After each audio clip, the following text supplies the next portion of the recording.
हे welcome guys. आज की इस वीडियो में बात करने वाले एक ऐसे टॉपिक के बारे में जो बेसिकली इंग्लिश में एक वाइडर टॉपिक है। इसको हम किस तरीके से सीख सकते हैं, इसको किस तरीके से इजी वे में फॉर्म कर सकते हैं। बेसिकली जब भी हम कोई भी इंग्लिश के कन्वर्सेशन या फिर कम्युनिकेशन या फिर रिटन या फिर रीडिंग राइटिंग जो भी चीज़ें हम कर रहे होते हैं उसके अंदर इसका बहुत बड़ा रोल है।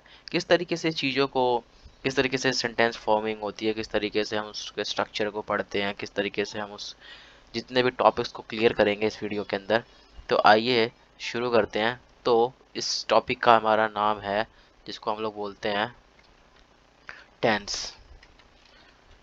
इसे क्या बोलते हैं हम लोग? टेंस।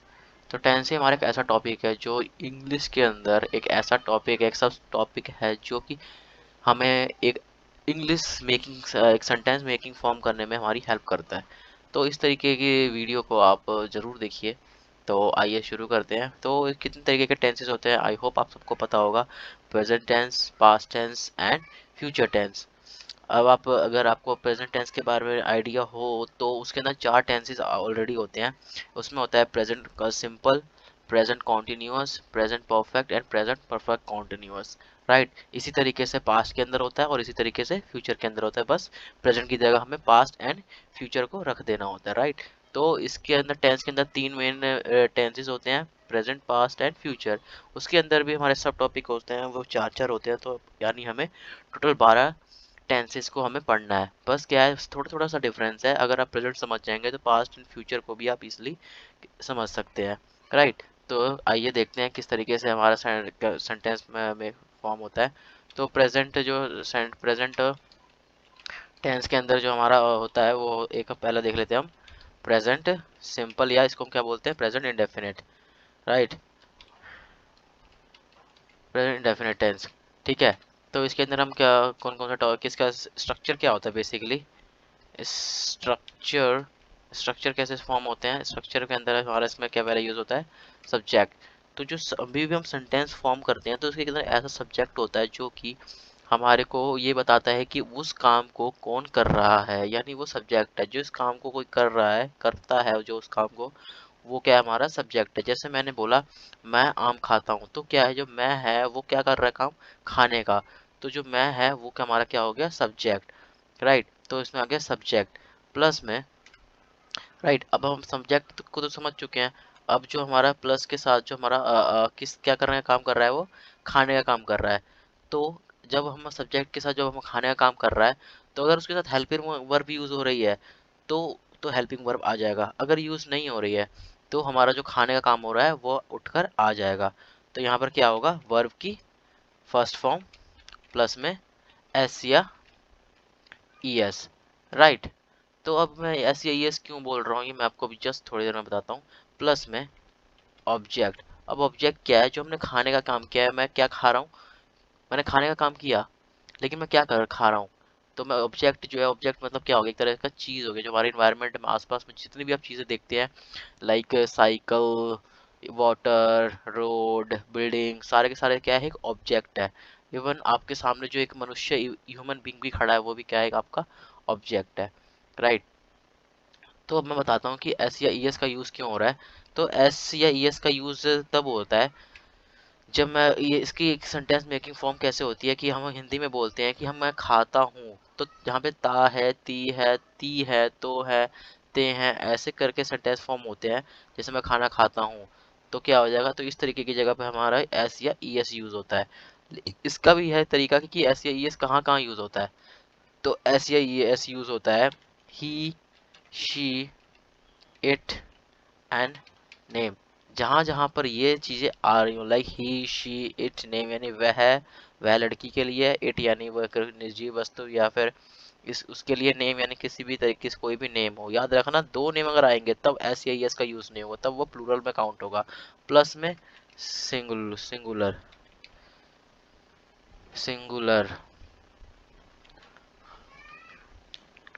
सिंगुलर। राइट। तो सिंगुलर में आ गया। और अगर मैं इसको बोलूँ, अगर मैं बोलूँ कि we, they, those, you and I, इसके साथ अगर यूज हो रहा है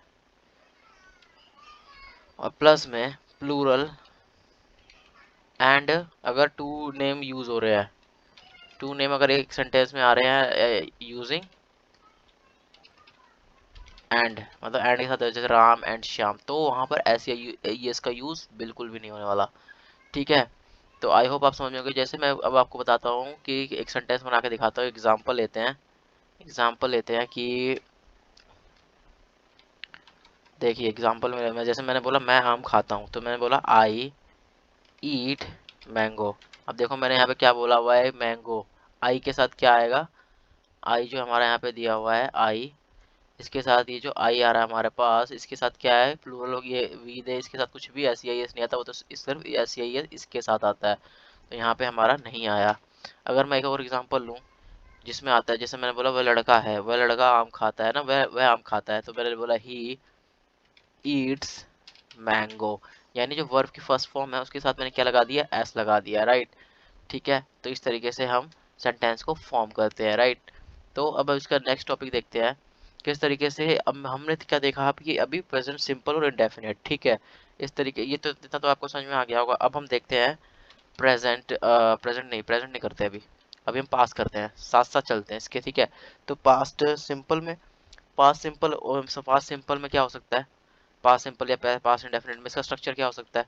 तो इसका स्ट्रक्चर जो है हमारे पास, स्ट्रक्चर जो है वो किस तरीके से होता है, देखिए इसके अंदर थोड़ा सा अजीब है। इसमें सब्जेक्ट आएगा प्लस में, इसमें वर्ब की सेकंड फॉर्म आएगी, वर्ब की क्या आएगी, सेकंड फॉर्म। जैसे मैंने बोला लर लर्नट लर्नट, है ना, या फिर मैंने बोला कट कट कट, या फिर मैंने बोला कम केम कम, तो कम के बाद जो केम आ रहा है वो केम जो हमारा क्या है, वर्ब की सेकंड फॉर्म। ठीक है, तो ये आपको याद करना पड़ेगा, लर्न करना पड़ेगा किस तरीके से आप वर्ब की फॉर्म्स को यूज कर सकते हैं इस सेंटेंस मेकिंग में। तो वर्ब की सेकंड फॉर्म का यूज होगा प्लस में डायरेक्ट ऑब्जेक्ट, खत्म, इसमें कोई ऐसी ऐसी कोई इसका कोई लेना देना नहीं है। ठीक है, अब जैसे मैंने बोला कि मैं आम खाता था, है ना, मैं आम खाता था, तो आई एट मैंगो, राइट, खत्म हो गया सेंटेंस। अगर यहाँ पर नॉट का यूज किसी भी तरीके से हो गया, लाइक मैंने बोला कि नॉट का यूज अगर आगे, जैसे कि मैंने बोला मैं आम नहीं खाता हूँ, तो यहाँ पे सेंटेंस में देखना क्या आएगा, वर्ब की फर्स्ट, फिर यहाँ पे फर्स्ट फॉर्म आएगी वर्ब की, मैं बताऊँ कैसे। जैसे मैंने बोला मैं आम खाता हूँ, मैंने क्या बोला, मैं आम खाता हूँ, तो मैं बोलूंगा मैं आम नहीं खाता था, है ना, तो I did not eat mango. एक बात याद रखना, जो हमारा नॉट होता है ना, हमेशा कहीं पे भी हो, अगर वो क्वेश्चन मार्क में भी हो या फिर कैसे भी हो, हमेशा थर्ड पोजीशन पर ही आएगा नॉट हमारा, सेंटेंस में कोई भी फॉर्म कर लो। तो जैसे मैंने बोला आई डिड, तो जो डिड है ना, मैंने नहीं खाता, तो आई डिड आ जाएगा। ये जो हमारा ये डिड तो सेकंड फॉर्म है, डू का हमारा क्या है, सेकंड फॉर्म डिड है, और थर्ड डन है हमारा इसका थर्ड फॉर्म। तो जो ईट है हमारा, यहाँ पे क्या है, ये वर्ब की फर्स्ट फॉर्म है, तो मैंने क्या बोला, I did not eat mango. तो जब भी हम बोलेंगे कि वर्ब की सेकंड फॉर्म लग रही है, अगर वो नॉट नेगेटिव में नहीं है, ये तो पॉजिटिव, ये तो इसमें तो नॉट नहीं आ रहा, इसलिए हमारे पे क्या हो गया, ईट का एट हो गया। अगर मैं यहाँ यहाँ पे क्या हो गया, नॉट का यूज हो गया, तो यह डिड हमेशा लगा देना, कहीं पे भी नॉट का यूज हो डिड लगाना, और हमेशा वर्ब की फर्स्ट फॉर्म का यूज कर देना, सेंटेंस ओवर, राइट। अब मैं अगर बोलूँ फ्यूचर के बारे में, फ्यूचर के बारे में, फ्यूचर सिंपल के बारे में, तो इसमें क्या यूज होता है, ये जनरली इसका सेंटेंस में भी यूज होता है। जैसे मैंने बोला मैं, इसमें इसका स्ट्रक्चर क्या होता है, STRUCTUR, स्ट्रक्चर क्या है इसका, इसका स्ट्रक्चर है जैसे सब्जेक्ट सेम, सब्जेक्ट प्लस में शैल या फिर विल प्लस में ऑब्जेक्ट, खत्म, इसका भी सेम वही है।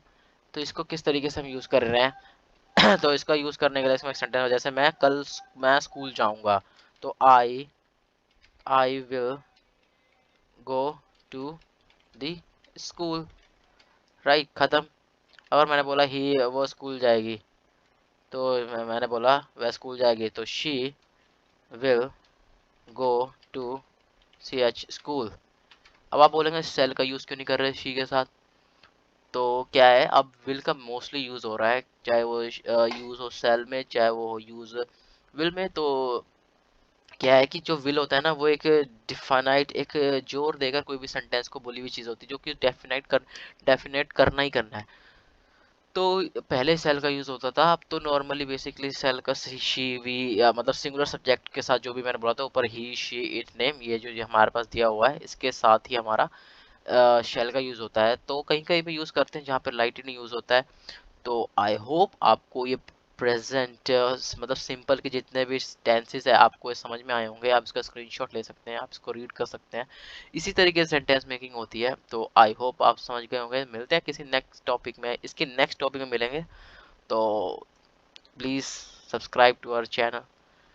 तो मिलते हैं नेक्स्ट वीडियो में, तब तक के लिए गुड बाय।